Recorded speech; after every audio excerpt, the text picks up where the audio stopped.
Good morning, everyone. I'm here to discuss to you the Philippines under Spanish rule in 1600s to 1800s. To start, we have here the Crown Colony, referred specifically to those colonies ruled directly by governor appointed by the monarch. So we became official colony of Spain when Miguel Lopez de Legazpi officially declared our country as colon. Miguel de Legazpi also as the first Governor General in our country.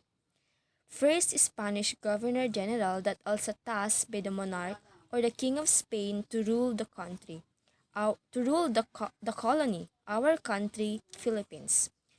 So the Governor General represents the monarch or the mother country, which is the Spain during the time.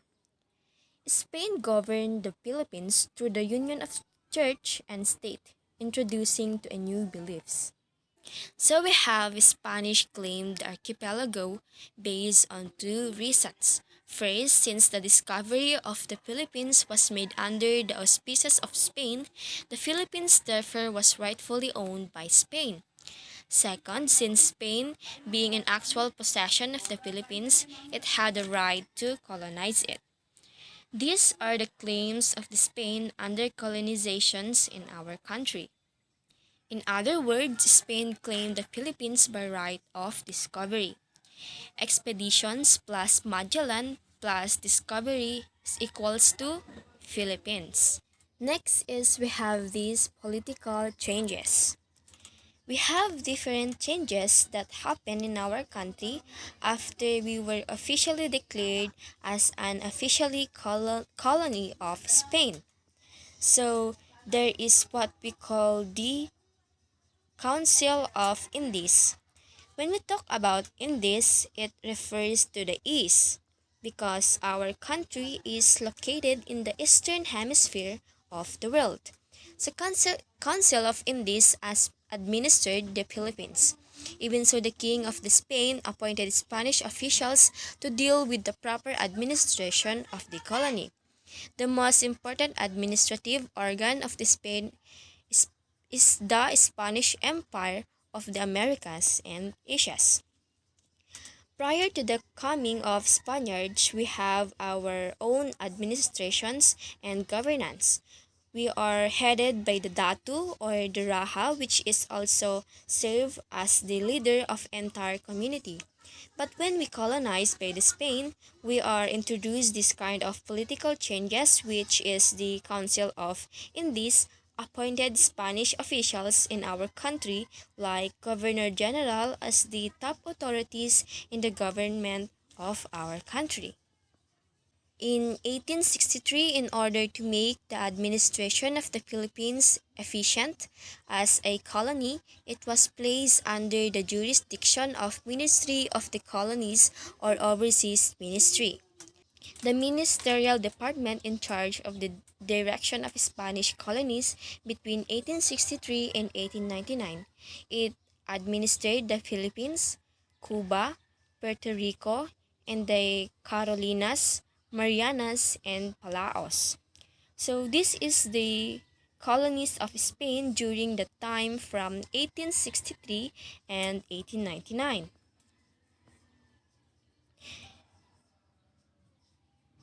The center government.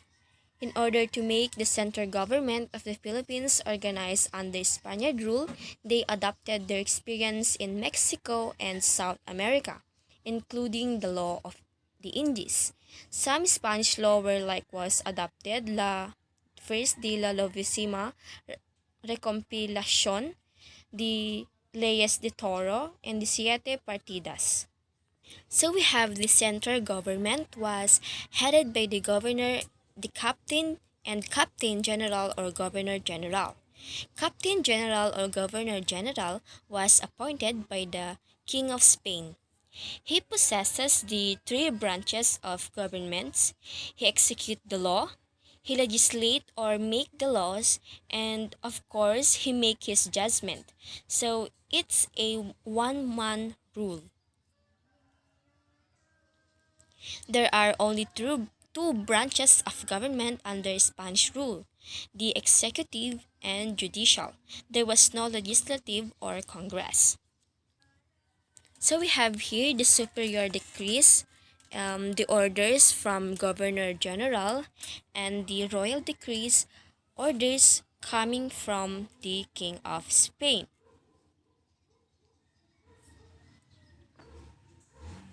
The Governor General, he is the president of Audencia. He was also the vice royal patron in the Philippines. He can appoint minor officials in the government, including the Spanish priest. He is the commander-in-chief of the armed forces. So, overall, the Governor General is powerful. We have here also the compulse, the right of the Governor General to suspend the operation of a royal decree or order relative to the Philippines if, in his opinion, the said order or decree could not be beneficial to the administration of the country. The usual formula in exercising the right of compulse was I obey but I do not comply. So we have here the Audencia. The Audencia was established in the Philippines in 1583 to administer justice to the aggrieved people in the colony. Governor Santiago de Vera, first president of Audencia. Audencia was the highest court insofar as civil and criminal cases were concerned, even political and administrative matters. In the absence of the governor, the Audencia exercised political and administrative power. So when the governor general is not around, in his absence, the power will be take over by the president of the Audencia. Audencia was abolished by the king of the Spain in 1589 because of the opposition of some powerful person in colonial. King of Spain established the Audiencia in 1595. However, it's actually carried out in faction in 1568 when it was inaugurated. Now we move on to the local government. The provincial government, under by the central government, which were already recognized the authority of Spain. Alcalde Mayor called to provincial governor who governed provincial government. He was appointed by the Governor General. His salary is small, but he could collect tribute to increase his income. The municipal government under the provincial government and it composed of several barrios. Gobernadorcillo or the little governor, also called Captain Municipal or simply Capitan. Today he is called mayor. He was elected by the 13 electors who were prominent in the town. 6 of the electors were formed cabezas de barangay. 6 were cabezas de barangay. The 13 electors was the outgoing capitan.